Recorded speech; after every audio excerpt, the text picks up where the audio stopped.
So hello and good morning everyone. तो आज की तारीख है 13 अगस्त एंड आज एक करंट अफेयर्स एपिसोड में आपका स्वागत है। तो एक एक करके जो भी इंपॉर्टेंट करंट अफेयर्स है मैं अभी देखूंगी और बताऊंगी। इस करंट अफेयर सीरीज का जो मेन एडवांटेज है, आप बोल सकते हो कि इसमें ऑब्जेक्टिव टाइप नहीं है। ऑब्जेक्टिव टाइप में क्या होता है कि बच्चे क्वेश्चन नहीं पढ़ते हैं, जल्दी से ऑप्शंस पे जंप कर जाते हैं। तो यहाँ से हम टॉपिक वाइज डिस्कस करते हैं ताकि आप रिकॉल करो। अगर आप पढ़े हुए हो तो आप उसको अच्छे से रिकॉल करो कि हाँ FCRA बिल हमने पढ़ा है सपोज, तो उसके बारे में हमने क्या क्या पढ़ा है और मैम क्या बता रही है, याद करो और रिकॉल करो। इस पर्पज से मैंने ये करंट अफेयर सीरीज स्टार्ट किया है। तो देखेंगे क्या क्या पढ़ेंगे आज। तो FCRA बिल के बारे में पढ़ेंगे, फिर बिहार स्पोर्ट्स पॉलिसी के बारे में पढ़ेंगे। तो अभी पटना हाई कोर्ट के चीफ जस्टिस को ये सेलेक्ट किया गया, उनके बारे में पढ़ेंगे। एक्सरसाइज के बारे में पढ़ेंगे। कैपिटल पनिशमेंट अभी इंड किया गया है किसी कंट्री के द्वारा, तो उसके बारे में पढ़ेंगे। NGOPV के बारे में पढ़ेंगे, क्या है बेसिकली। एंड CPI पढ़ेंगे, अभी रिसेंट मॉस्पी द्वारा जारी की गई है, जुलाई का डाटा है। एंड टाइफून डॉल्फिन के बारे में पढ़ेंगे। And the last one is moon base programme, इसके बारे में पढ़ेंगे, क्यों न्यूज में है, और एक दो करंट अफेयर्स में एक्स्ट्रा बताऊंगी। So let's start. तो first one is FCRA bill.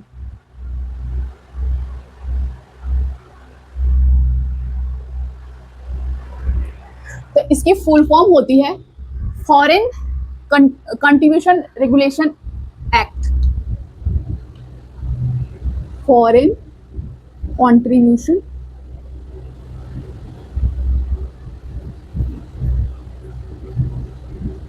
Regulation act. इसका मतलब ये होता है कि जितने भी फॉरेन कंट्री से जो भी कंट्रीब्यूशन ये अमाउंट या फिर फंड आते हैं हमारे कंट्री में, तो उसके पर्पज से ये बिल लाया गया कि जो फॉरेन फंड है वो हमारे कंट्री के हित के लिए है या फिर एंटी मतलब हमारे कंट्री के खिलाफ है। तो बेसिकली इसके लिए ये बिल लाया गया है। तो अभी रिसेंट न्यूज में ये है कि इसके लिए एक ज्वाइंट पार्लियामेंट कमेटी बनाई गई है, JPC इसे बोलते हैं, ज्वाइंट पार्लियामेंट कमेटी। तो इसके अंदर टोटल 31 मेंबर होंगे, जिसमें से कि 21st मेंबर कहाँ से होंगे बेटा, तो लोकसभा। एंड 10 मेंबर कहाँ के होंगे, तो राज्यसभा। तो ये देख लिया कि अभी न्यूज में क्यों है। तो क्या ये जो FCRA बिल है ये पास पार्लियामेंट कैबिनेट द्वारा पास की गई है, तो अभी नहीं, अभी पास नहीं किया गया है, अभी प्रेजेंट किया गया है पार्लियामेंट में। Presented by Nityanand Rai. बताओ इनके बारे में जानते हो, ये बिहार के सांसद है, बिहार से सांसद है। तो नीति बताओ कहाँ के हैं, बिहार से सांसद है तो कहाँ के हैं।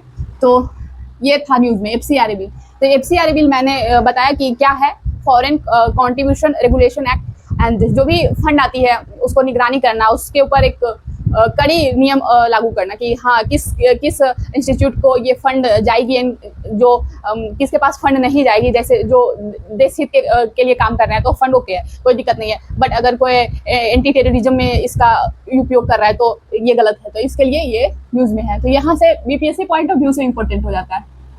BPSC में यहाँ से क्वेश्चन आ सकता है और स्टेटमेंट वाइज क्वेश्चन आते हैं। तो BPSC के लिए ऐसे देख लेना और अच्छे से और पढ़ लेना अगर मैंने कुछ छोड़ा हुआ है तो। सो नेक्स्ट करंट अफेयर्स है Bihar sports policy.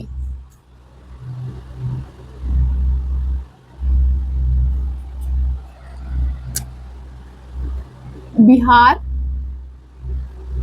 Sports policy तो क्या है इस पॉलिसी में। तो अभी रिसेंट बिहार कैबिनेट द्वारा इसे अप्रूव किया गया है, बिहार कैबिनेट द्वारा अप्रूव। ये भी हमारे BPSC एग्जाम के लिए ज्यादा इंपॉर्टेंट है क्योंकि यहाँ से भी स्टेटमेंट वाइज क्वेश्चन आ सकते हैं। तो अभी अप्रूव किया गया है। तो इसके अंदर क्या है, तो इसके अंदर तो प्रमोट क्या करेगा, तो हमारे स्पोर्ट्स कल्चर को प्रमोट करेगा, promote sports culture in Bihar.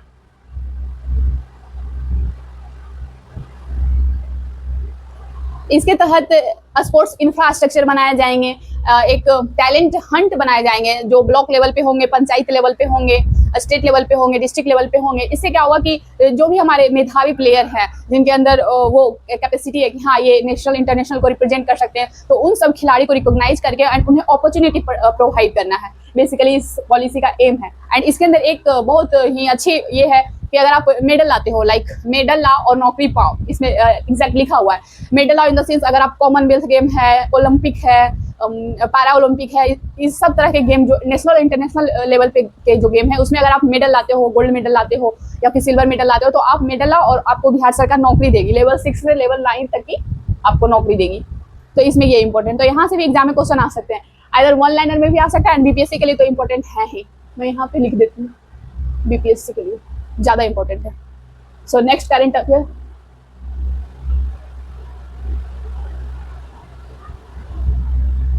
तो अभी पटना हाई कोर्ट की न्यूज चीफ जस्टिस जो 49th नंबर के होंगे उनका क्या नाम है? तो अभी 48th नंबर के थी कौन? फीमेल थी, मीनाक्षी मदन राय।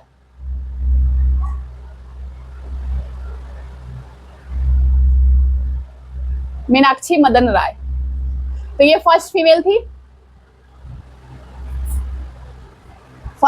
थी। सॉरी फ्रेंड्स, अभी कोई आ गया था।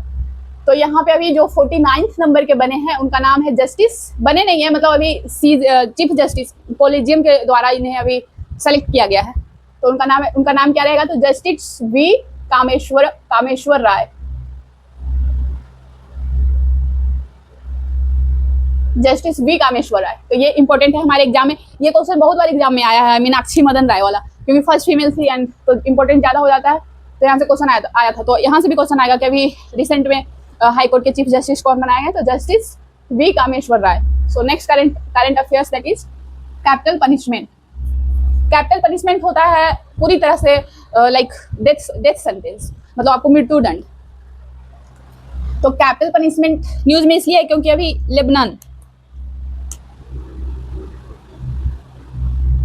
लेबनान ने इसे क्या किया है? इंड किया है किस चीज को? तो कैपिटल पनिशमेंट। बोला नहीं भाई डेथ हम पनिशमेंट नहीं देंगे, हम कड़ी से कड़ी सजा देंगे, आपको आजीवन कारावास देंगे इसके इंस्टेड ऑफ दिस। सो अभी इन्होंने खत्म किया है। तो लेबनान बेटा वो हिजबुल्ला टेररिस्ट का एक बहुत बड़ा गुट है जो आए दिन इजराइल ये सब अटैक करते रहता है। सो ये था करंट अफेयर्स। तो इसे रट लो जल्दी से। लेबनान ने अभी कैपिटल पनिशमेंट को क्या किया है? खत्म किया है।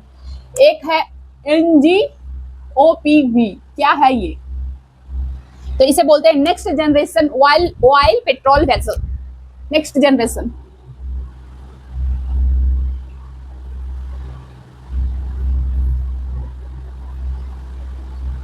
Oil patrol vessel. ये बेसिकली कहाँ तैनात किया गया है? तो ये कोलकाता के garden rich shipyard engineering at garden rich shipyard engineering Kolkata. इसका मेन एम है कि समुद्री क्षेत्र में जो भी सेफ्टी एंड रेस्क्यू पर्पज से इसे तैनात किया गया है ताकि हम अपने समुद्र एरिया को सेफ रख सकें और कोई भी आतंकी हमला हो या फिर कुछ भी हो ऐसा तो हम उसे जल्दी से रेस्क्यू कर पाए। तो ये था न्यूज में। तो ये कहाँ तैनात किया गया है? तो इसकी फुल फॉर्म है गार्डन रिच शिपयार्ड इंजीनियरिंग। ये क्या है बेसिकली? तो ये 29th नंबर के नवरत्न भी है। नवरत्न यहाँ से भी क्वेश्चन आता है कि अभी हाल ही में रिसेंटली 29th नंबर के नवरत्न कौन से हैं? तो ये जो कोलकाता वाला है। तो इसका नाम क्या है? तो इसका नाम है श्रुति। अब देखो ये श्रुति जो है किसी की गर्लफ्रेंड के नाम पे नहीं रखा गया, बेसिकली ये वेद के नाम पे रखा गया है। वेद से लिया गया है श्रुति। तो समझ में आ गया। Next generation oil patrol vessel, इसके बारे में मैंने बताया कि श्रुति है, एंड श्रुति के बारे में मैंने बताया कि कहाँ ये स्थापित की गई है और इसका एम क्या है। So next one is CPI. CPI को क्या बोलते हैं आप लोग कमेंट में बताओ अगर आप जानते हो तो, इकोनॉमिक्स पढ़ा हुआ हो तो। CPI consumer price index. अभी रिसेंट में इसकी बेस ईयर क्या चेंज हुई थी? तो हमने पढ़ा था कि 2023-2024 अभी इसकी बेस ईयर है। बहुत क्वेश्चन आता है यहाँ से बेस ईयर से। पहले इसकी बेस ईयर क्या थी? तो 2011-12, अभी 23-24 कर दी गई। बताओ जीडीपी एंड आईआईपी की बेस ईयर क्या है? अभी वो भी चेंज हुआ है, आप कमेंट में बताना। तो ये जो सीपीआई कंज्यूमर प्राइस इंडेक्स, जैसा कि हम जानते हैं कि इन्फ्लेशन को मेजर करने का एक स्केल है। तो अभी रिसेंट न्यूज में ये है कि मॉस्पी द्वारा रिपोर्ट जारी की गई है जुलाई 2026 में। तो इसमें बताया है कि ओवरऑल कितनी है सीपीआई? तो ओवरऑल है 4.45%। तो इसमें बेटा हम और जान लेते हैं दो फैक्ट कि रूरल की कितनी है और अर्बन की कितनी है। तो रूरल की है 4.85% एंड अर्बन की है 3.9%। 96%। तो यहाँ से डेटा वाइज क्वेश्चन आता है, लाइक मैं बीपीएससी की तैयारी करती हूँ तो मैं उसी के बारे में ज़्यादा बात करती हूँ। तो बीपीएससी पॉइंट ऑफ व्यू से आपको स्टेटमेंट वाइज दे देता है क्वेश्चन की अभी ये मॉस्पी द्वारा लॉन्च की गई है या फिर एनएसओ द्वारा। तो एनएसओ का क्या रोल है इसमें? एनएसओ इसकी फुल फॉर्म होती है नेशनल स्टैटिस्टिकल ऑफिसर। तो इसमें क्या होता है कि ये इसके जो डाटा है, जितनी भी डाटा है इसको एक्यूमुलेट करना एनएसओ का काम है, एंड प्रेजेंट करना मॉस्पी का काम है। Ministry of static and program implementation इसको बोलते हैं। अगर आप पढ़े हुए हो तो आपको समझ में आ रहा होगा और रिकॉल कर पा रहे होगे। तो जुलाई 2026 में इसकी डाटा अभी प्रेजेंट की गई है मॉस्पी द्वारा। तो कितनी है ओवरऑल? 4.45% and rural urban. तो मैंने ये कवर किया और ये मैंने बेस ईयर आपको बताया। तो यहाँ से भी क्वेश्चन आते हैं, स्टेटमेंट बाय 2-3 स्टेटमेंट दे देगा और स्टेटमेंट 3 में दे देगा कि इसकी बेस ईयर 2022-23 है क्या? तो नहीं, ये जीडीपी की है और आईआईपी की है। सो आई होप ये क्लियर हुआ आपको। सो नेक्स्ट करंट अफेयर्स है टाइफून डॉल्फिन। बाप रे, कैसा कैसा डॉल्फिन टाइप का टाइफून आता है भाई। टाइफून डॉल्फिन तो अभी रिसेंट में कहाँ आई है? तो साउथ चाइना सी। कल भी मैंने साउथ चाइना सी के बारे में जिक्र कर रही थी, तो आप बताना कि किस पर्पस से मैंने उसे जिक्र किया था। तो साउथ चाइना सी में आया है। तो इसे कौन कौन से कंट्री प्रभावित हुए हैं? तो चाइना, फिलीपींस,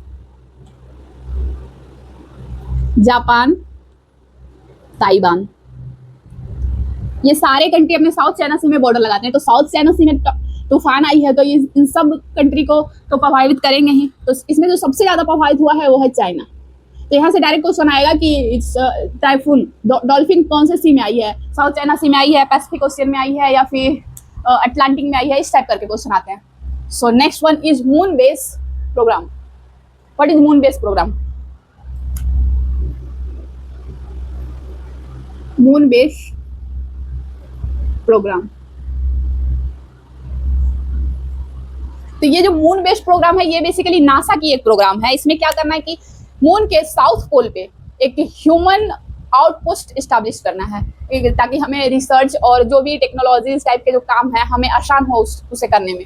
तो ये किसकी है मून बेस्ड प्रोग्राम? तो नासा की। तो अभी न्यूज में इसलिए है क्योंकि इस प्रोग्राम में मतलब एक मीटिंग हुई थी बेंगलोर में, तो उसमें इसरो को इन्वाइट किया गया।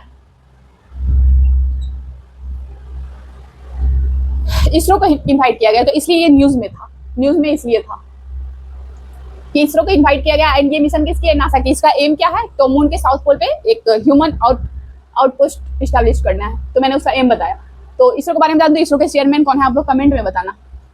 सो एक लास्ट करंट अफेयर्स में बता देती हूँ, that is very very important कि अभी recently India has gifted 5 peacocks to United Nation office. Yes, सही सुन रहे हैं, 5 पीकॉक्स। 5 ये पीकॉक्स क्या है? तो पीकॉक्स हमारे नेशनल बर्ड है, सभी को पता होगा, मोर। तो 5 पीकॉक्स किसको गिफ्ट किया है हम लोगों ने?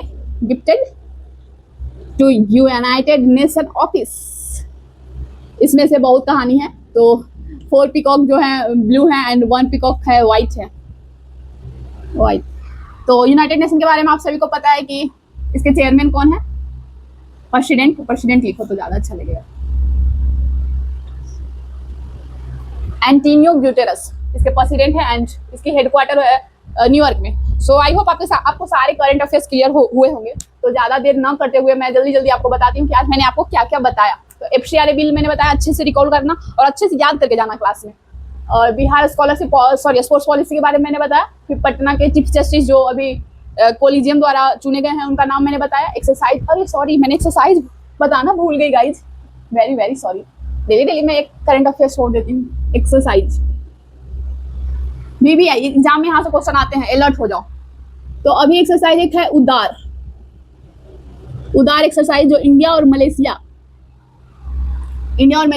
में क्या होता है? इंडिया और मलेशिया के बीच चलाई जाती है। किस टाइप की एक्सरसाइज है? तो एयरफोर्स टाइप एक्सरसाइज है। तो अभी रिसेंट कहाँ चलाई गई है? तो मलेशिया के अंदर। मलेशिया के अंदर किस जगह पे चलाई गई है ये आप लोग कमेंट करके बताओ।